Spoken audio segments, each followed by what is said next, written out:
How would you describe the relationship between the three of us, the three of our characters? I wouldn't say it's like traditional love triangle. I don't know. I wouldn't say, I wouldn't, I think maybe like the love triangle thing would diminish it a little bit. It's like a love triangle, but without like the bottom line, you know? Yeah. Like, yeah, it's like this.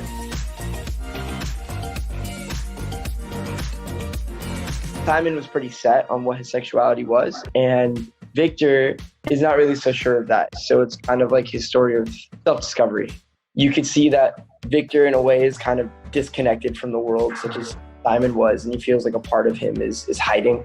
He's kind of like a normal person trying to figure out his life and place in the world, and that just so happens for Victor's sexuality, and I think that's also very relatable on both parts. What do you think makes your guys' characters relatable to like younger audiences? I think Mia's relatable because she's kind of dealing with some family stuff, and I think we can all relate to that and how we often mask what's going on underneath the surface with smiles and more superficial aspects of ourselves. Not that Mia is superficial, I don't think she is, but we all kind of are to an extent in high school, and I think that's relatable. I think we're all like trying to fit in, and like sometimes we can present a different version of ourselves than what we actually are, or what we like, want to be. Yeah, for sure. So what other teenage themes do you think like the show highlights in a way that's accurate?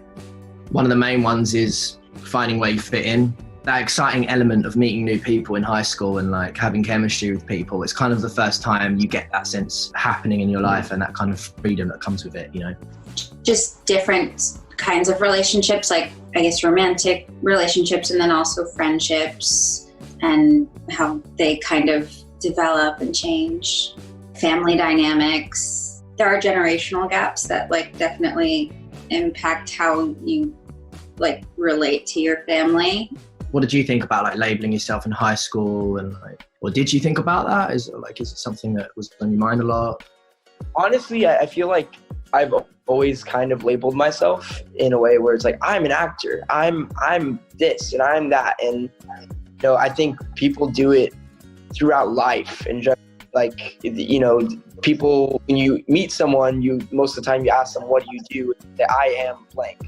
And I think that's a thing that we all label ourselves, and then, trying to find the label that we fit in is unfortunately like a big part of life. Like you go to college to find out what label you will have. And when you're in college, you are a college student, and, you are always constantly labeling yourself throughout life. I feel like, the labels that you have do not describe who you are, and like trying to separate yourself from that is very important. Yeah, and I think people want to be able to just put a label on somebody. I think that's the easy thing to do, because you want to be able to say, I know who this person is, I know what they're like. But I think obviously like our identities are much more complex than that. Hey, kitty. And we can be multiple things at once, and I think this show kind of explores that idea. Yeah, I agree.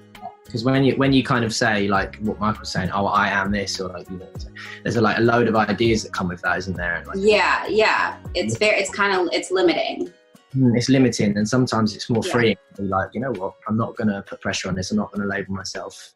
Especially now, a lot of people like feel like they need to label themselves to have worth, and I think that's something that I've got personally. I don't know about you guys, but like that's I've always like tried to put a label on something so that I felt important, or I had some kind of bring to the table. Yeah.